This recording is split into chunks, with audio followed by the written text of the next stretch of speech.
Agradecemos a Laura el tiempo, su, su dedicación y su compromiso con el capítulo de Bucaramanga. La doctora Laura Rueda es abogada cum laude de la Universidad Autónoma de Bucaramanga, especialista en Derecho Comercial de la misma universidad, especialista en alta gerencia de la Universidad Industrial de Santander y negociación y conciliación arbitraje de la Universidad del Rosario, asesora y litigante en seguros. Es directora del Centro de Arbitraje y Conciliación de la Cámara de Comercio de Bucaramanga, docente en los cursos de secretarios y diplomado de arbitraje de las cámaras de comercio de Bogotá, Bucaramanga, Cali y Cartagena. Además es fundadora de Rueda Ordóñez Abogados e integrante de la lista de árbitros y secretarios de los centros de arbitraje de las cámaras de comercio de Bogotá, Medellín, Bucaramanga y de la Superintendencia de Sociedades.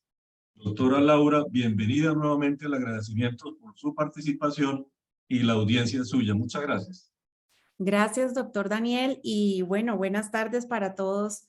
Es para mí un gusto ver todas así sea solo los nombres, pero ver los nombres conocidos. Doctor Torres también que se conectó hace un minuto y prendió su cámara. Buenas tardes para usted y para Buenas todos. tardes y encantado de escucharte. Gracias, De doctor. verte. Lo mismo Luzmar y a todos, pues bueno, no, se me iría a la tertulia saludándolos con todo el cariño que les tengo, pero pues ya saben que siempre mi compromiso con la Cámara, el capítulo de Bucaramanga de Acoldese y pues la invitación a esta jornada que ustedes saben es apretadita porque pues además hay que ser respetuosos con el tiempo de todos y de su familia. Pues la propuesta es que tengamos estas charlas por espacio de máximo 1 hora, pero que no solo sea como una charla magistral, sino que también ustedes tengan la posibilidad al final de intervenir. Se van a dar cuenta que este es un tema supremamente polémico, no es un tema pacífico. Es un tema que tiene, como varios de arbitraje, esas zonas grises donde el legislador se quedó corto y en la práctica hemos venido haciendo algunas cosas. Pero además, cuando me llaman del capítulo de Bucaramanga para la tertulia, me dicen, pues, ¿qué ha pasado como recientemente en estos temas? Y sí tenemos algo muy novedoso, algo muy reciente, y es una sentencia del Consejo de Estado del magistrado ponente Martín Bermúdez que preciso toca el tema porque anulan los artículos 80 y 81 del decreto 1829 de 2013 que fue compilado en el decreto 1069 del 2015, que nada más y nada menos regula el pacto arbitral en los contratos de adhesión. Y como ustedes saben, el contrato de seguros es uno de estos contratos que es considerado contrato de adhesión. Entonces, pues, qué mejor oportunidad para que en este espacio entre todos construyamos quizás algunas conclusiones y algunas opiniones acerca de cómo entonces está la situación del pacto arbitral dentro de las controversias relativas a un contrato de seguros. Y por eso, pues yo les preparé, les digo, no es una charla magistral, pero tengo unas diapositivas de base que quiero compartir en este instante y que por supuesto autorizo al capítulo para que ellos la tienen, que luego se las compartan a ustedes. Y miremos, pues, qué temas importantes tenemos en esta temática. Lo primero que les quiero decir es que los tipos de vinculación de la aseguradora en un trámite arbitral se pueden dar de dos maneras principalmente. Y uno es que la aseguradora sea o bien una demandante o bien una demandada, como lo digo acá, demanda directa.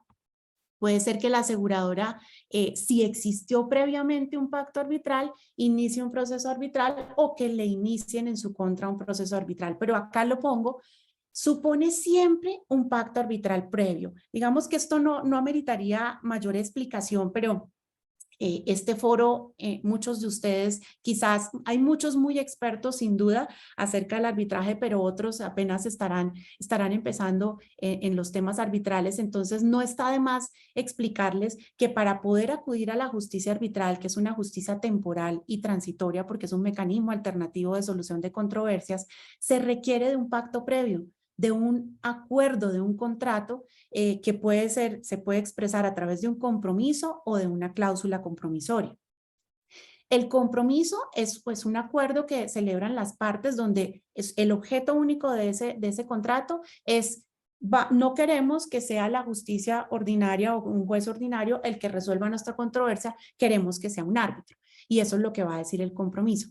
Sinceramente, en materia de seguros es bastante raro. Yo les cuento una infidencia y es que cuando estaba en la dirección del centro de arbitraje, muchas veces nos decían, bueno, y pues la junta directiva nos decía, ¿cómo van a hacer para que haya más tribunales? Y dentro de esas prácticas que intentamos hacer era como una especie de campaña y mirar si de alguna forma podíamos lograr un convenio con los juzgados para poder mirar si algunas de las partes que tenían en ese momento un pleito en curso les podría de alguna forma interesar terminar su proceso judicial y pues acudir a la justicia arbitral y celebrar un compromiso. Pero la verdad, pues primero el esfuerzo era era una práctica que fue bastante retadora y yo creo que de ese ejercicio solamente resultaron como 2 casos que satisfactoriamente llegaron por compromiso. Pero es muy raro. Lo que sí debo advertir es que si hay un compromiso, es posible incluso que exista, sería rarísimo, pero es posible que exista una controversia de tipo extracontractual que se lleve a un arbitraje. Si las partes lo pactaron por compromiso, pues claro que podría llegar a un arbitraje. Yo por lo menos por ahora no he tenido el primero, pero es una posibilidad. Pero la otra opción en la que podría yo asegurarles que de hecho es casi que la más frecuente, por medio de la cual una aseguradora termina inmersa en un proceso arbitral, es en virtud del llamamiento en garantía. Y esto por esta misma explicación que les decía, porque el compromiso es un contrato para llegar a arbitraje, pero la cláusula compromisoria es una cláusula que se incluye dentro de un contrato, que también lo que está diciendo es que vamos a renunciar a la justicia ordinaria y vamos a acudir a la justicia arbitral. Es decir, el juez natural de ese contrato va a ser un tribunal arbitral, bien constituido por un árbitro o por un panel arbitral. Y esto significa que la gran mayoría de las controversias que llegan a arbitraje, sin duda, son controversias de tipo contractual, porque precisamente llegan en virtud de esa cláusula compromisoria que está incluida dentro de un contrato. Entonces acá, ya en ese panorama de la cláusula compromisoria, que es la más frecuente, pensemos en una cosa y es que cuando estamos dentro del contrato de seguros, el contrato de seguros ustedes saben que tiene una forma preimpresa, un formato preimpreso, por lo tanto pues está claro y ya ha sido identificado así como un contrato de adhesión, que por supuesto además tiene que regirse por las disposiciones no solo del Código de Comercio, sino que hay que tener en cuenta también el Estatuto del Consumidor y hay que tener en cuenta las cláusulas abusivas. Entonces, yo después de esta diapositiva les quiero mostrar por qué precisamente el Consejo de Estado recientemente hizo ese pronunciamiento sobre el pacto arbitral, pero antes de eso quiero contarles como cuál es la historia de la cláusula compromisoria dentro del contrato de seguros, porque sería de la única manera por la que se podría llegar a reclamar una controversia de tipo contractual derivada del contrato de seguros. Entonces, por ejemplo, no me pagaron una indemnización por un siniestro y voy a demandar a la aseguradora. Ah, claro, pero ¿tiene cláusula compromisoria para que lo pueda hacer por la justicia arbitral? Si tiene cláusula compromisoria, perfectamente llega a la justicia arbitral en el primero de los escenarios, en el de demanda directa. Pero como no es lo común, por eso también les pongo el escenario del llamamiento en garantía. El llamamiento en garantía sí es el más frecuente. ¿Y por qué es el más frecuente? Porque como la cláusula compromisoria se incluye en la mayoría de los contratos importantes, en los contratos de monto alto, es ha sido, digamos que casi que una política de los mismos promotores de los mecanismos alternativos de que los empresarios incluyan la cláusula compromisoria dentro de sus contratos, incluso que incluyan la cláusula compromisoria dentro de los estatutos de las sociedades. Eso ha hecho que pues, día a día exista más la figura de la cláusula compromisoria dentro de los contratos. Pero, ¿por qué es frecuente el llamamiento en garantía? Porque cuando existe una controversia contractual en donde se está discutiendo el incumplimiento de un contrato y la consecuente terminación del contrato, la consecuente reclamación de la indemnización de perjuicios por el incumplimiento del contrato, pues ahí muy seguramente ese contrato tuvo una póliza de seguro de cumplimiento que respaldaba las obligaciones de ese contrato. Una póliza de seguro de cumplimiento que estaba afianzando a ese contratista para que en caso de que él incumpliera las obligaciones de su contrato y le causara perjuicios al contratante, pues un garante respondiera por esos perjuicios. Y ahí es donde entran las aseguradoras que tienen el producto de cumplimiento. Como los contratos están respaldados por esas garantías, esas pólizas de cumplimiento que realmente son unas garantías, pues precisamente lo que ocurre en los trámites arbitrales con mucha frecuencia es que si se está demandando a ese contratista incumplido, pues muy seguramente van a llamar en garantía a la compañía de seguros que está precisamente afianzando a ese contratista incumplido. ¿Y dónde está el fundamento de ese llamamiento en garantía dentro de los trámites arbitrales? En el artículo 37 del Estatuto Arbitral de la Ley 1563 de 2012. Tema ya hoy bastante pacífico. No existe una discusión a nivel de doctrina o a nivel de jurisprudencia de si es viable o no hacer un llamamiento en garantía dentro del trámite arbitral. Es un tema de ley. Está claro, está regulado, es en el artículo 37 y adicionalmente, pues ahí está, quisiéramos que fuera mejor la redacción, pero ahí está regulada la forma como interviene la aseguradora y eso lo vamos a ver más adelante. Haciéndoles este primer contexto de la situación y de cómo puede llegar una aseguradora a un trámite arbitral, que sin duda llega, y pues muchos de ustedes también son apoderados de compañías de seguros y han intervenido como apoderados de compañías de seguros en trámites arbitrales, lo sabrán. Quiero contarles la historia de la inclusión de la cláusula compromisoria en los contratos de adhesión de una manera muy sucinta para ver cómo es que terminamos llegando a la anulación de estos artículos 80 y 81. Lo primero que debo mencionarles, y como les digo, sé que es un escenario más de seguros que de arbitraje, es que recordemos, y vuelvo y lo reitero, que el arbitraje es un mecanismo alternativo de solución de conflictos que está previsto en la Constitución. Nosotros en Colombia lo elevamos a rango constitucional porque el artículo 116 dice que los particulares pueden ser investidos de las facultades de administrar justicia siempre que las partes los habiliten para ello. Hay unos principios constitucionales que se derivan de ese artículo y es que las partes deben habilitar a los árbitros, son las que tienen el poder de habilitar a los árbitros para que ellos queden investidos de la facultad de administrar justicia. Entonces ahí ya tenemos dos principios que son el de la habilitación y el principio de jurisdiccionalidad. Es una verdadera jurisdicción, pero adicionalmente es una jurisdicción temporal. El artículo lo dice, temporalmente administren justicia, porque no puede ser de manera permanente. La justicia administrada de manera permanente está reservada para el Estado, está reservada para los jueces de la República y las superintendencias que también tienen esa posibilidad, pero no los árbitros. Los árbitros solo tienen facultades temporales mientras resuelven la controversia y una vez que cesan en sus funciones ya vuelven a ser otra vez ciudadanos de a pie. Pero entonces, ¿qué pasa en ese escenario de ser un mecanismo alternativo, de ser temporal, de ser transitorio? Pues lógicamente tiene ciertos límites. Solo se puede acudir al arbitraje en asuntos que son de libre disposición, lo dice la norma, lo dice el estatuto arbitral. No todos los asuntos pueden llevarse a arbitraje, hay unos que están reservados porque, por ejemplo, comportan una situación de orden público, son derechos que no son renunciables, que no son transigibles, que no son de libre disposición, pues no se podrán llevar. Si hay asuntos que están expresamente prohibidos por la ley, no se podrán llevar al arbitraje.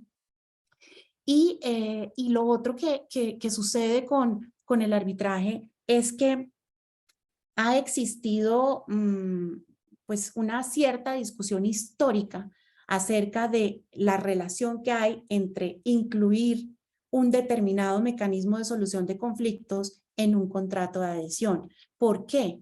Porque, y pues no nos daría el tiempo de hablar sobre los contratos de adhesión, pero ustedes lo saben muchísimo mejor que yo. El contrato de adhesión es un contrato en donde pues hay una parte que ha predispuesto el contenido del contrato y ha establecido las cláusulas del contrato. Es una parte que puede estar en una posición dominante, lo que no significa que esté abusando de la posición dominante, pero es una parte que tiene una posición dominante y tiene la posibilidad de redactar el contrato. La otra parte básicamente se adhiere a este.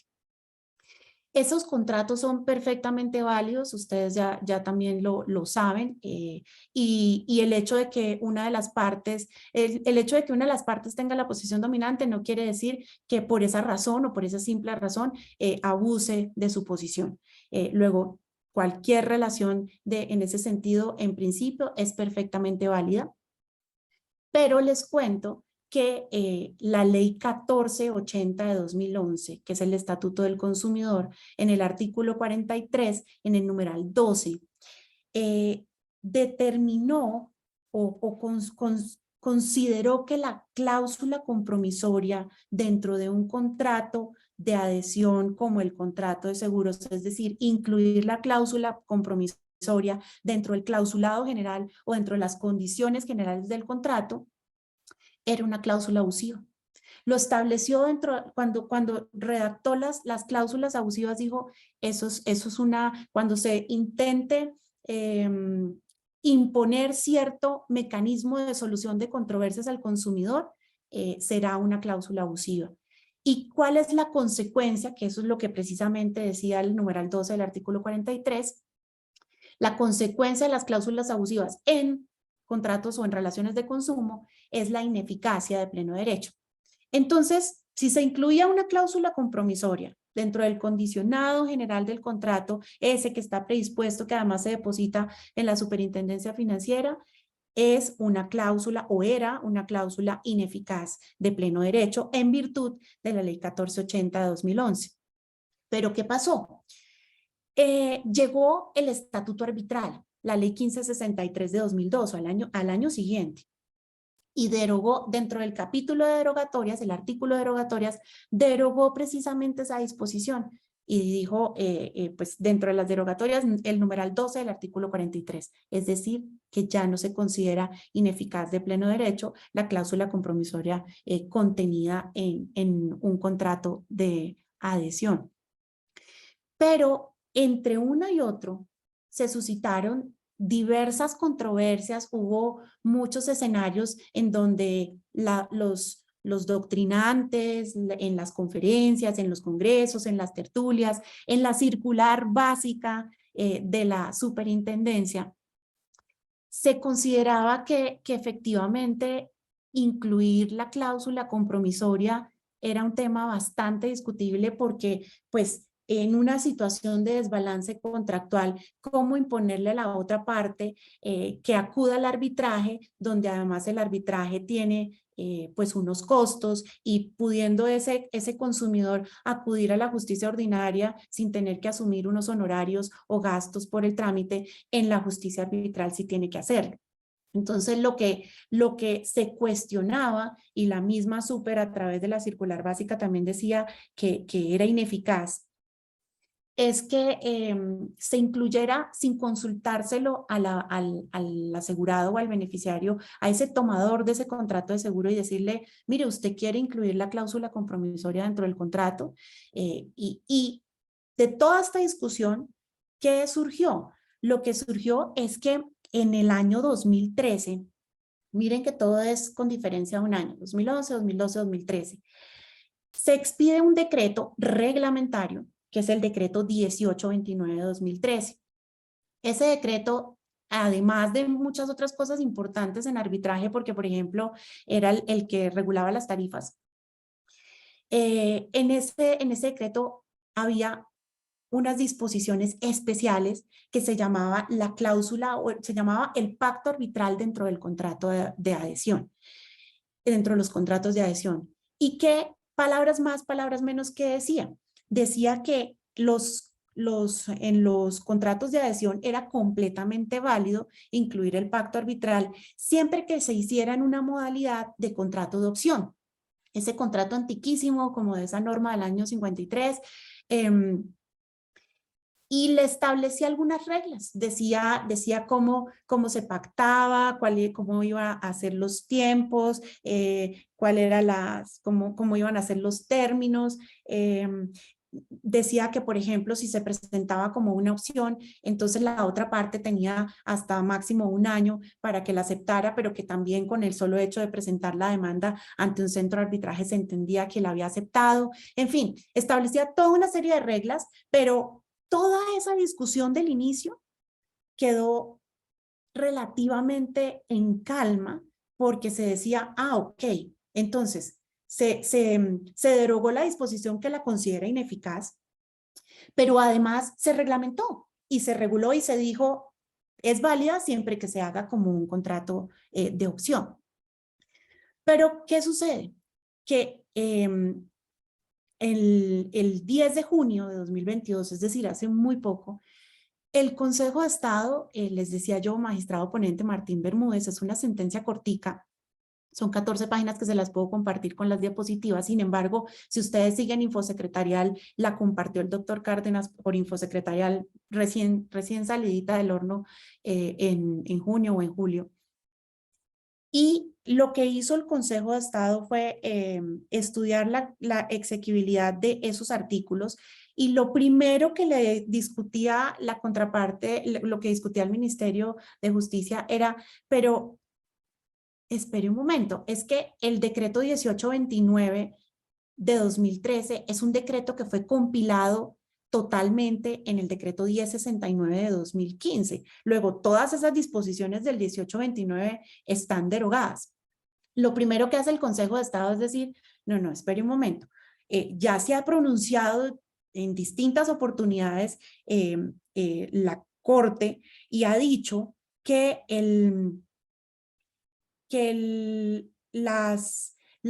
cuando los decretos, perdóneme que estaba viendo que estaban escribiendo en el chat y me distraje, que cuando los decretos se compilan en otras disposiciones, ese compilatorio no deroga las disposiciones anteriores y le dedica todo un capítulo. Les digo, la sentencia es muy corta, pero le dedica al inicio una explicación de por qué el 1829 son los artículos que están allí, son disposiciones que están vigentes, solo que fueron compiladas en el 1069. Y si ustedes ven al final de la sentencia, en la parte resolutiva, lo que hace es anular artículos 80 y 81 que son del 1829 y dice, pues también menciona que fueron compilados en los artículos tales y tales del 1069 del 2015. ¿Por qué se anulan? Se anulan porque la conclusión a la que llega el juez es que el legislador tiene reserva legal en materia de arbitraje, precisamente porque no es posible que por vía de un decreto reglamentario el gobierno reglamente, regule, expida o haga toda una serie de disposiciones en materia del pacto arbitral en los contratos de adhesión. Cuestiona el Consejo de Estado y dice, miren, es que lo que pasa es que no, si existiera una disposición, llámese en el estatuto arbitral o en una ley, que regulara el pacto arbitral en los contratos de adhesión y que ya básicamente lo que quedaran es algunos aspectos por reglamentar, perfecto que se haga a través de un decreto reglamentario, pero que determine que es válida la inclusión del pacto arbitral dentro de un contrato de adhesión y que además le señale toda una serie de procedimientos para adelantarlo. Eso es lo que consideró el Consejo de Estado que no es viable, que no es posible hacerlo y que es una reserva legal del legislador. Ese es básicamente el argumento central por el cual termina anulándose. Pero entonces aquí, y ya precisamente para objeto de esta tertulia, aquí lo que nos cuestionamos es, bueno, ¿y entonces en qué situación quedamos? Porque volviendo a la historia, entonces pareciera que nos volvimos a quedar en el momento del segundo cajoncito, cuando el estatuto arbitral dijo, voy a derogar el numeral 12 del artículo 43 del Estatuto del Consumidor. No es ineficaz de pleno derecho. O sea, no podemos afirmar que la cláusula compromisoria en un contrato de adhesión es ineficaz de pleno derecho, pero tampoco voy a tener algo que me diga cómo la voy a incluir. Entonces, ¿qué hay dentro del obiter dicta que tiene esta sentencia? Y lo que está diciendo es que no existe la prohibición de pactar una cláusula compromisoria dentro del contrato de adhesión per se. Pero lo que sí es cierto, y lo dice de manera expresa, es que como se debe tener en cuenta que hay una situación de desbalance entre las dos partes, la cláusula compromisoria no puede ser impuesta. Es decir, esto es mi conclusión, no es de la sentencia. Es decir, que lo que uno podría interpretar es que la cláusula compromisoria definitivamente dentro del clausulado general del contrato de seguros no se podría incluir si usted no la consulta con el tomador, si usted no si por ejemplo se la incluye dentro de las condiciones particulares y le dice, negociamos, quiero contarle que quiero incluir la cláusula compromisoria, ¿está usted de acuerdo? Y que exista una negociación sobre la cláusula compromisoria. Porque el problema, y vuelvo les digo, es mi opinión, pero ustedes pueden tener una distinta, es que si no es una cláusula negociada, pues vamos a enfrentarnos al problema de que si bien el 1563 no le está dando, pues al derogar la norma del Estatuto del Consumidor, no le está dando ya una ineficacia de pleno derecho, pues van a estar en ese escenario en que hay que ver hasta qué punto esa cláusula sí le está generando un desbalance a la parte que acudió a ella. No iba, por supuesto, a prohibirse, porque el mecanismo alternativo de solución de controversias, si ustedes saben que yo soy una defensora de los mecanismos alternativos, a mí me parece que es un mecanismo muy eficaz. Luego yo no voy a satanizar la cláusula compromisoria porque pues no va además ni siquiera con mi filosofía, pero lo que sí es cierto, y eso ha pasado además incluso en contratos internacionales y en negociaciones mercantiles internacionales, en donde han llegado a la conclusión, estudiando el caso concreto, que efectivamente quizás en las condiciones en que quedó pactada determinada cláusula, pues sí generaba un desbalance para una de las partes y sí era un abuso de la posición dominante, por ejemplo. Entonces, quedamos en un escenario así, en donde no está reglamentada la condición y nuestro día a día, que es el contrato de seguros, pues tendremos que entonces cuestionarnos, porque ahí también nos vamos a enfrentar a otro conflicto práctico para los que están dentro de la industria. Y es que, pues para el reaseguro y el lenguaje del reasegurador, sí es incluir la cláusula compromisoria dentro del contrato de seguros y más por ejemplo, en condicionados de todo riesgo construcción, pólizas de todo riesgo, en los de responsabilidad civil, pues que vienen con unas instrucciones claras del reasegurador, pues muy seguramente ahí tendrán que sentarse y negociar la cláusula compromisoria para incluirla, porque además va a ser casi que una exigencia para poderles dar el respaldo dentro de esos negocios. Esto, como les decía, es como la historia de lo que ocurrió. Les dejo un extracto muy pequeñito de lo que dijo el Consejo de Estado y dice lo siguiente: es necesaria una regulación concreta por el legislador y cuyo alcance depende de la manera como esté formulada y de los derechos que la Carta Política haya considerado que deben ser regulados directamente por el legislador.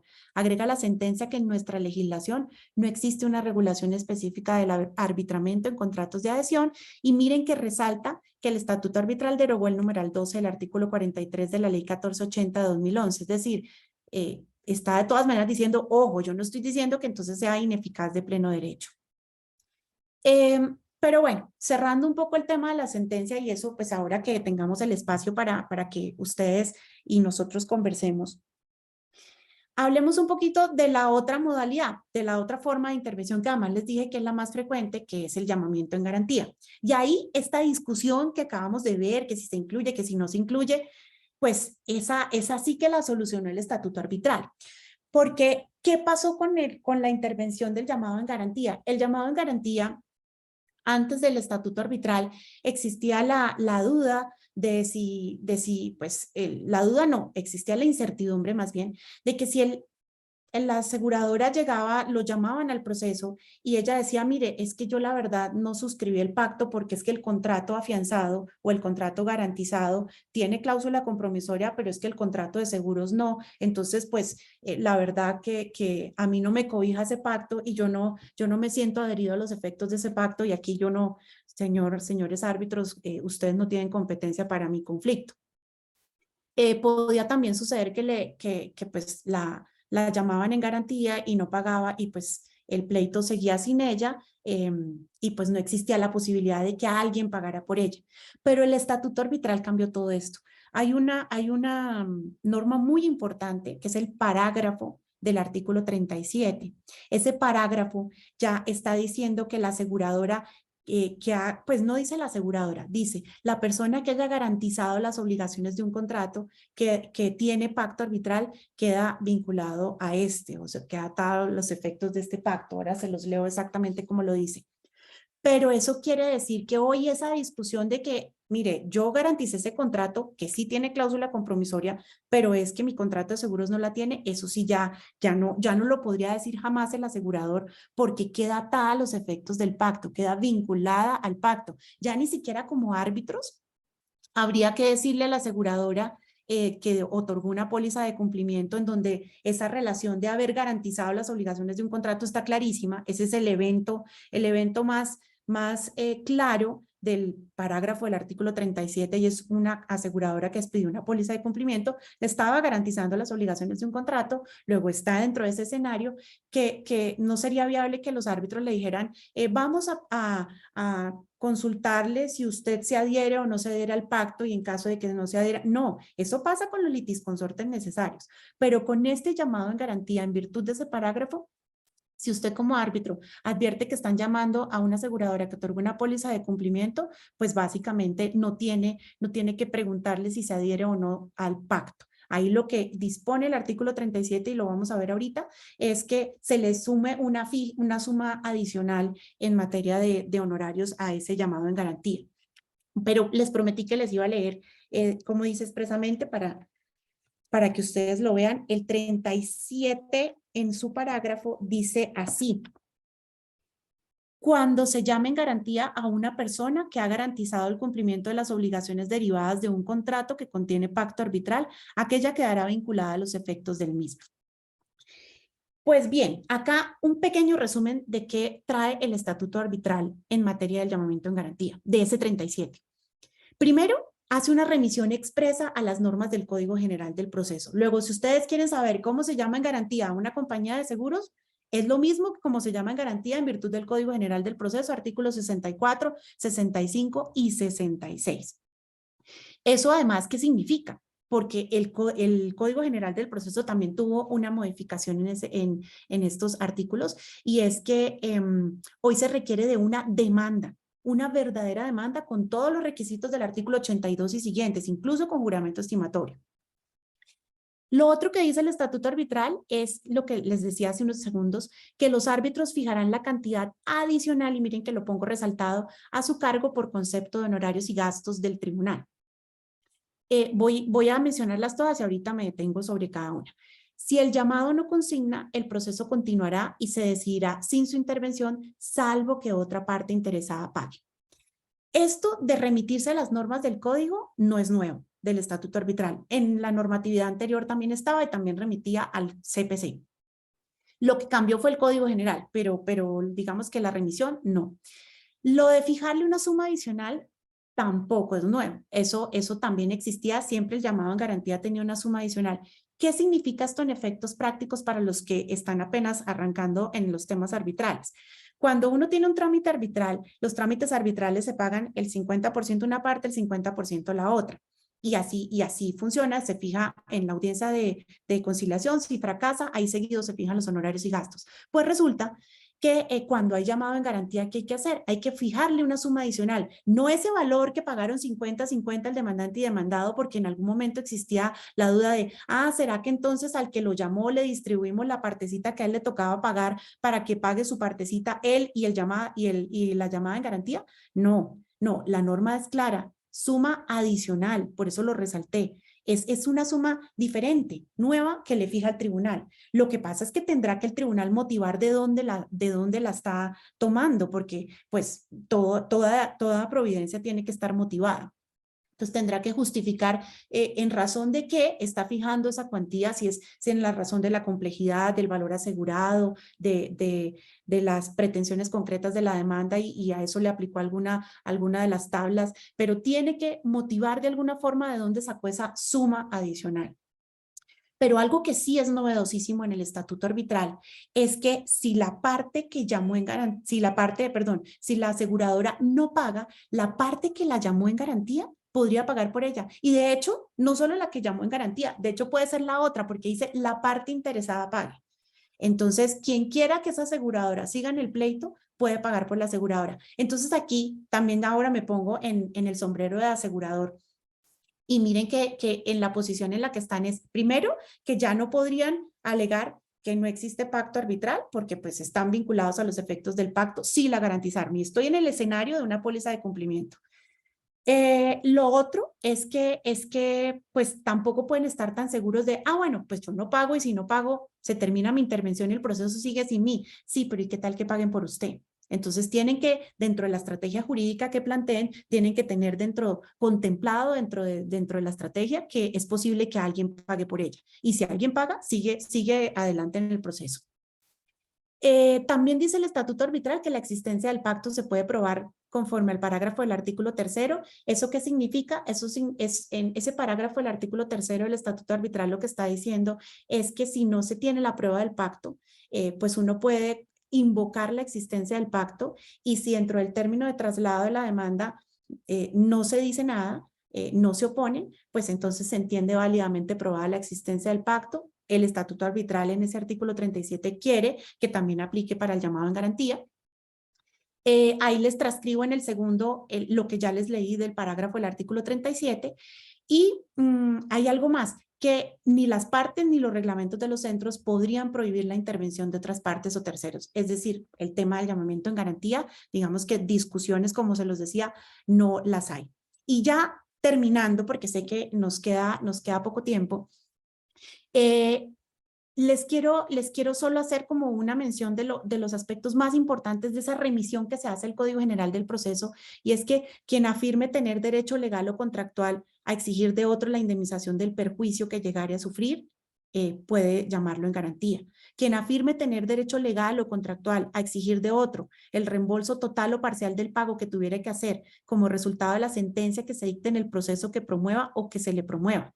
Entonces, por eso fíjense que si se está alegando el incumplimiento, un presunto incumplimiento contractual, pues claro que vale la pena llamar a la aseguradora que garantizaba las obligaciones, porque en caso de que condenen a ese contratista presuntamente incumplido, pues por supuesto que la aseguradora podría ser la que finalmente termine pagando ese valor de esa indemnización a la contratante, como sucede como en el seguro de cumplimiento y que luego repita contra el contratista.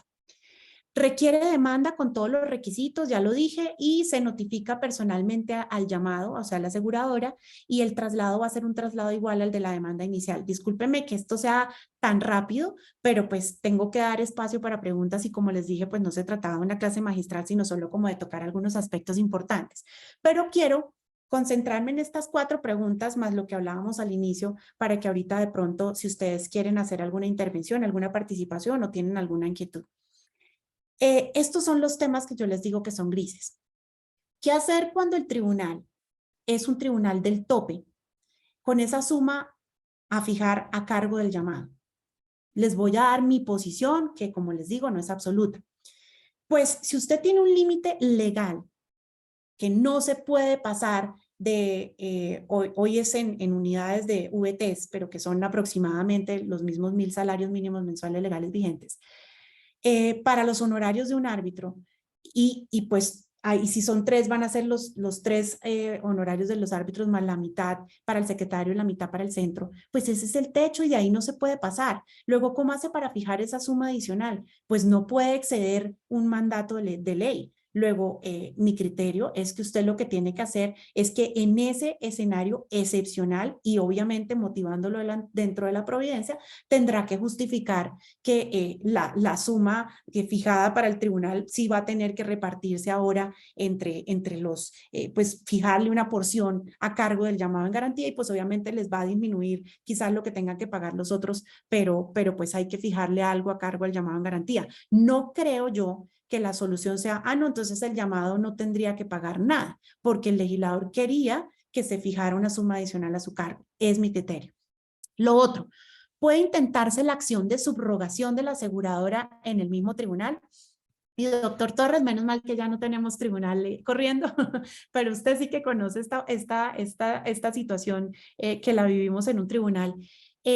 Existe y cada vez pasa con más frecuencia que dentro de los trámites arbitrales, yo les contaba, si hay un contratista presuntamente incumplido, digamos, y hay una póliza de cumplimiento que está garantizando esas obligaciones, ¿qué va a pasar? Van a llamar a la aseguradora, ¿cierto? Y la aseguradora muy seguramente que va a decir, oiga, pero espere un momento, porque si yo pago la indemnización, yo me subrogo frente a ese contratista, pues para pagar todo lo que yo haya tenido que pagarle a la entidad contratante, ¿cierto? Esto es seguro de cumplimiento como ustedes lo conocen. Pues muchas veces sucede que dentro del trámite arbitral esa llamada en garantía dice dentro de sus pretensiones, mire, y por favor, entonces, señores árbitros, reconózcanme que en caso de que a mí me toque pagar, de una vez, pues que yo me subrogo frente al contratista o al tomador. Pues les cuento que la posición de los tribunales no es pacífica al respecto y algunos podrían pensar, pues bueno, eso es clarísimo y pues está atado, pero hay tribunales que consideran que frente a esa relación ya de la aseguradora con ese contratista tomador de la póliza que le va a recobrar lo que ella ha tenido que pagar, eso ya debería plantearse en la justicia ordinaria porque en ese contrato no hay pacto arbitral y en ese escenario no estamos en el evento del parágrafo del artículo 37, porque sí es muy claro cuando la aseguradora ha respaldado las obligaciones de un contrato y entonces ella queda atada a los efectos del pacto arbitral contenido en ese contrato. Pero ¿será que eso se extiende al punto que también le permita adelantar su proceso de recobro? Si me preguntan, yo creo que no. Yo creo que tendría que irse a la justicia ordinaria. Pero como les digo, he estado en tribunales en que sí lo han aceptado. Luego el tema no es pacífico y por eso lo dejo como pregunta de reflexión. Por último, ¿puede condenarse al llamado si no quedó vinculado por falta de pago? Y eso es, usted podría incluir en el laudo una condena en contra de la aseguradora si definitivamente no pagó y nadie pagó por ella. Mi respuesta es no. No porque ella, esto es una de esas formas de litisconsorcio cuasi necesario, que se puede seguir sin él y no le tienen o no podrían válidamente imponerle condenas porque ella no tuvo su derecho de defensa y contradicción dentro del proceso. Ella básicamente no pagó y existía la posibilidad de que sí siguiera vinculada si pagaban por ella y no lo hicieron. Luego ella quedó por fuera. Pero entonces, y seguidita de esa pregunta está otra. Y entonces, ¿opera la interrupción de la prescripción si la aseguradora no queda vinculada por falta de pago? Y yo les cuento, son temas complejos, pero es que miren que en el estatuto arbitral pasó algo cuando el trámite se termina por no pago. Existen eventos del estatuto arbitral en donde queda clarísimo que si usted no, por ejemplo, si no asume, si el tribunal dice que no tiene competencia y se termina el trámite, la parte demandante tiene hasta 20 días para que presente la demanda ante la justicia ordinaria para que se pueda beneficiar de la interrupción de la prescripción. o de la no operancia de la caducidad, dice el código, dice el estatuto. También hay algo parecido frente al recurso de anulación, pero en honorarios no dijo nada.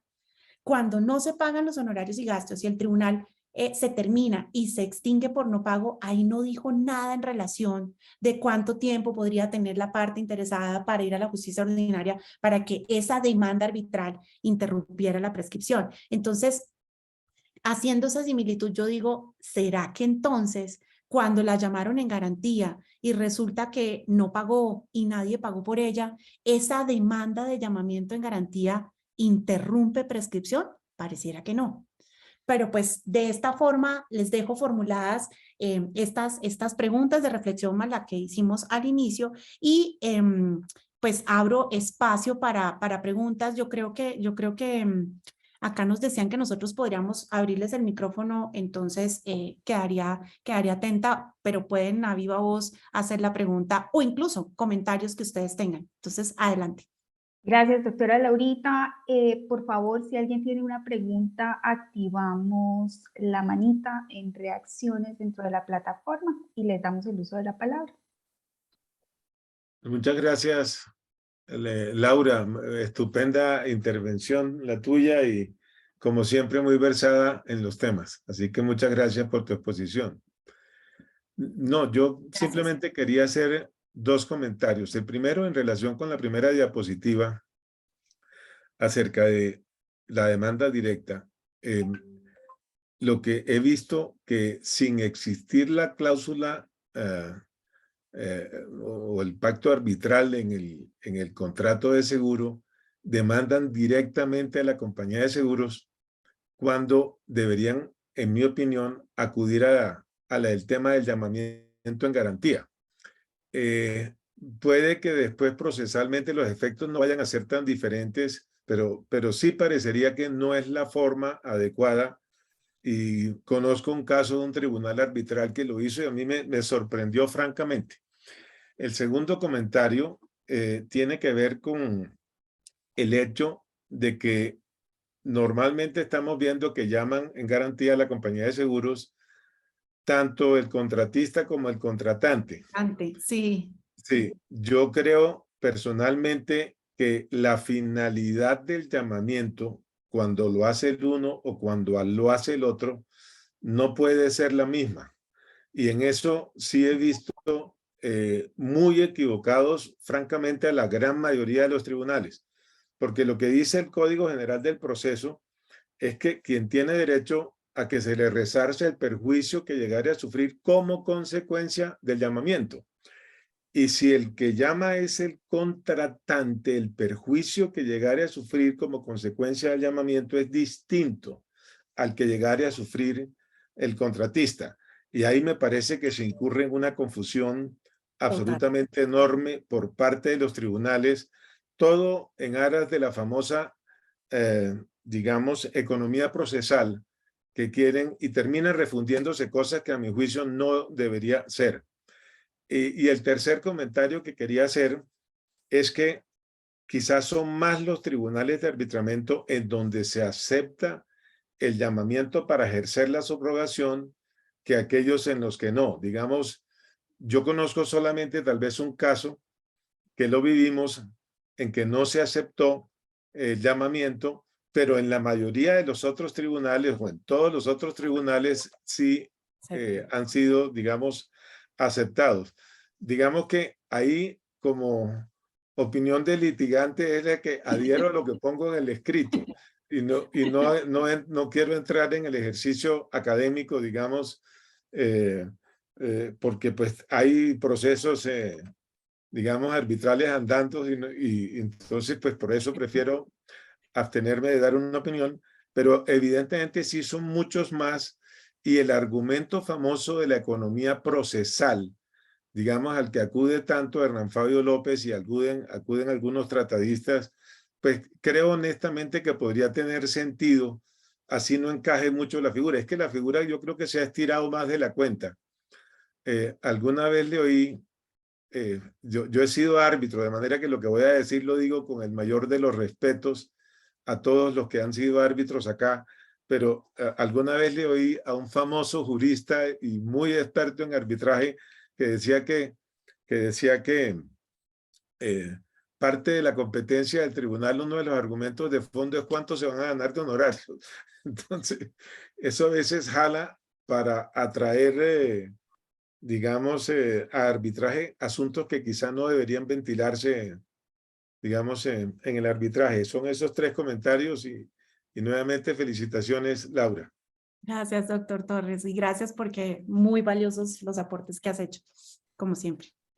Doctor Ernesto. Doctor Ernesto, además que estaba leyendo su chat, entonces si quiere más bien a viva voz, cuéntenos, porque tiene que ver con lo que dijo el doctor Torres, por cierto, que es esa cuestión de cómo demandar directamente en cumplimiento a la aseguradora. Entonces, adelante. Muchas gracias Laura por la intervención, pues, como siempre muy agradable. Doctor José, precisamente sí era esa la misma referencia, porque en el punto concreto de los temas de la póliza de cumplimiento y haciendo precisamente esa diferencia entre cuando llamaban garantía quién es el contratante y quién es el contratista, que uno diría, bueno, esto raya aquí con un asunto ilógico en la medida en que el contratista jamás es asegurado, él no podría hacerlo como tal, llamar en garantía. Sin embargo, lo vemos en algunos procesos, por supuesto no es procedente, pero en el tema de vincular a quien debe responder en responsabilidad bajo la póliza de cumplimiento, es decir, el contratante que busca la responsabilidad de la aseguradora en la proporción que está establecida en el contrato de seguro. A mí sí me surge una inquietud muy importante, porque tú no diste ese ejemplo dentro de las posibilidades de la convocatoria directa. Y yo de alguna manera pienso que el artículo 37 da esa capacidad.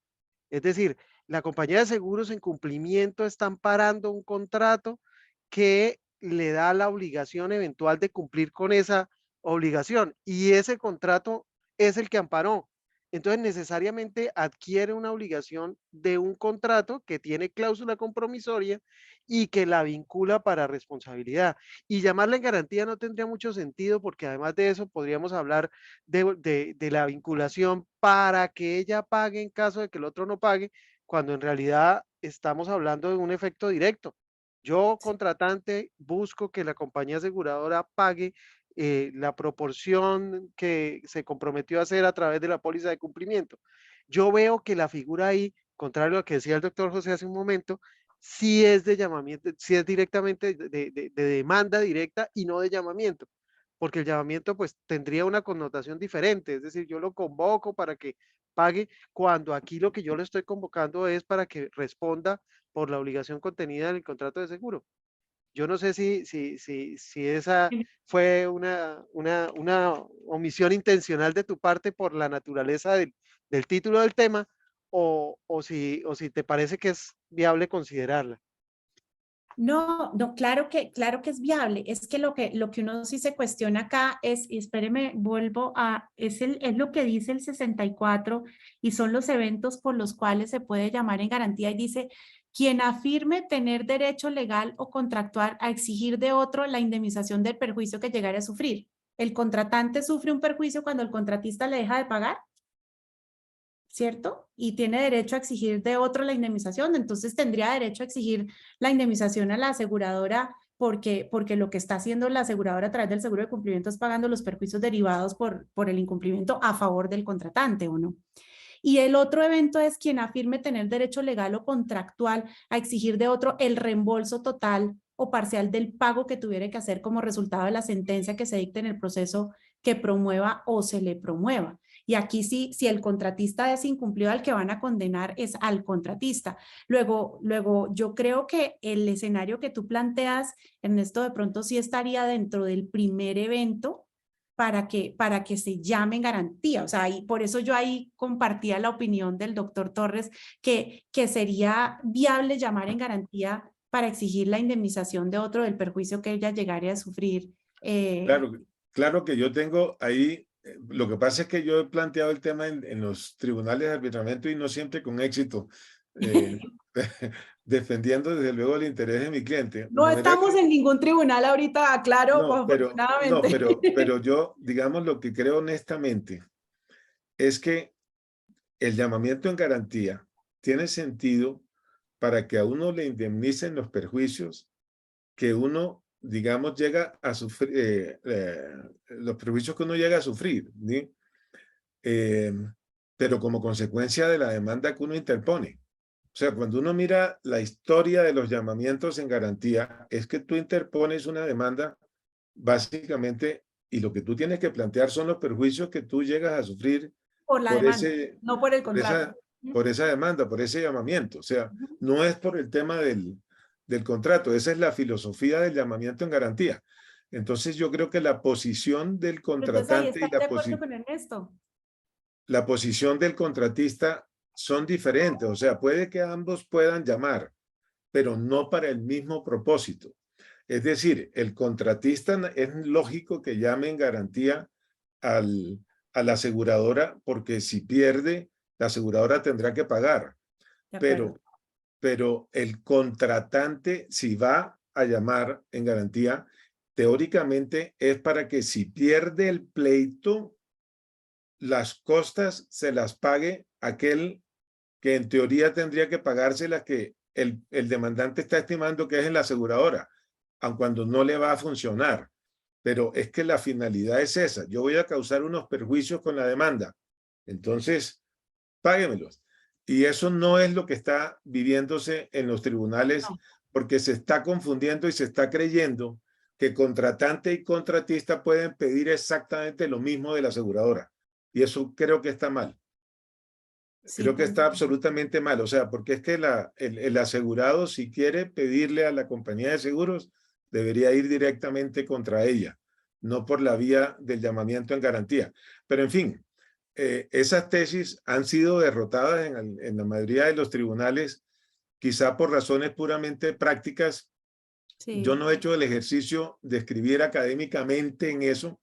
Yo he estado planteando simplemente cómo lo hemos esbozado en los tribunales, pero también diciendo que hemos sido derrotados en esa visión. Uno a veces se queda callado cuando quiere que lo vinculen y otras veces no se queda callado cuando quiere que no lo vinculen al tribunal arbitral.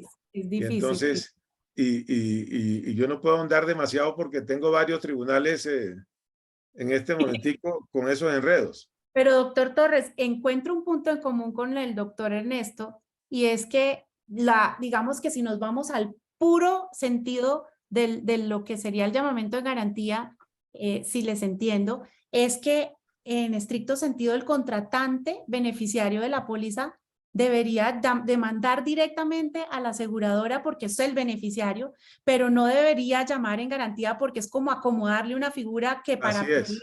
la indemnización, ¿no? Y estamos ahí como que los tres de acuerdo, ¿cierto? Yo estoy de acuerdo con eso.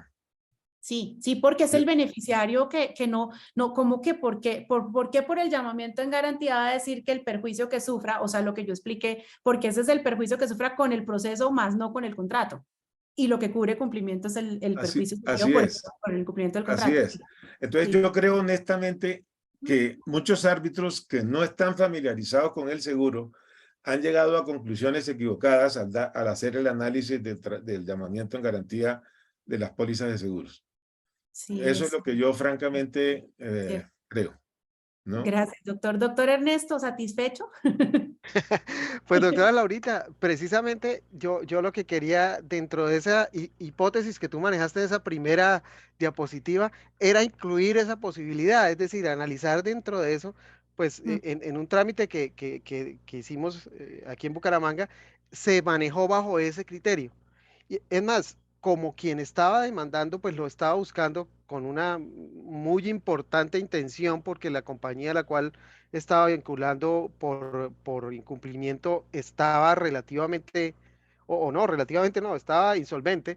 Entonces, adquiría mucha importancia para él que hubiese un fallo condenando a la aseguradora directamente porque era su plata garantizada, mientras sí. que cualquier otra opción lo involucraba en la posibilidad, al menos posible, valga la redundancia, de no obtener nada después de esto, porque pues podría haber el tema del reembolso, y como el mismo artículo 64 y 65 habla desde esa obligación, pues podríamos estar en ese escenario. Entonces a mí sí me parecería muy interesante analizar esa Y se esa están alternativa de demanda directa, es decir, si es el contratante el que busca o pretende una indemnización dentro del contexto del trámite arbitral, lo debe hacer bajo la figura de la demanda directa, aplicando, eso sí, principios de llamamiento en garantía, como contratos coligados, como esa posibilidad de vincular a aquellos que tienen,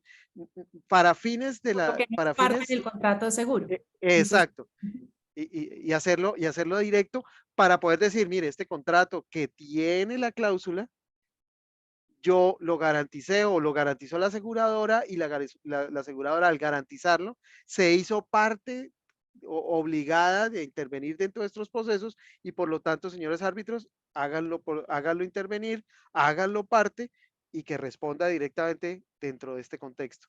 Un poco como lo valida o lo planteaba el doctor José frente al tema del recobro, o de la relación de la posibilidad de introducir a la compañía también como responsable, pues al contratista como responsable ante la compañía dentro de sí, este por tipo de contexto. subrogación. Pero lo que sí es una realidad aquí diciéndoles a ustedes es en la práctica, para que se queden con esto, pues los que además de pronto no están en el día a día en el tema, para que se queden con esto, en la práctica se está viendo que se aceptan los llamamientos en garantía tanto del contratante como del contratista, en la práctica. Y se aceptan, como lo dijo el doctor José, se aceptan los recobros también dentro del trámite arbitral, la acción de subrogación de la aseguradora frente al contratista en el mismo trámite arbitral. Pues digamos que eso es lo que ocurre en la práctica. Ya ustedes se quedarán con el criterio y la necesidad académica que sí hay de pronto de profundizar un poco más en esto. Bueno, doctora Laurita, ya cumplimos con el tiempo que teníamos asignado para este encuentro de hoy. Le agradecemos su gentileza en aceptar la invitación. Agradecemos a todos los que se unieron y compartieron con nosotros este espacio. Realmente bastante interesante, nos deja muchas inquietudes, muchos temas para analizar, y pienso que ni siquiera en un futuro cercano tendremos la solución definitiva, pero bueno. Pero estos acercamientos académicos resultan bastante favorables también para el deber ser en nuestro ejercicio profesional. Muchas gracias, doctora Laura, muchas gracias a todos los que asistieron. Veo que la doctora Ana María Arquelles está solicitando la palabra. No sé, doctora Laura, si usted convenga en que escuchemos una preguntita más. Ya igual el tiempo se cumplió, pero pues no sé si usted lo convenga. Sí, no hay problema y se pueden desconectar sin duda, pues quien no quiera estar, pero cuenten, doctora, ¿quién es la que está preguntando? Ana María. Ana María, adelante.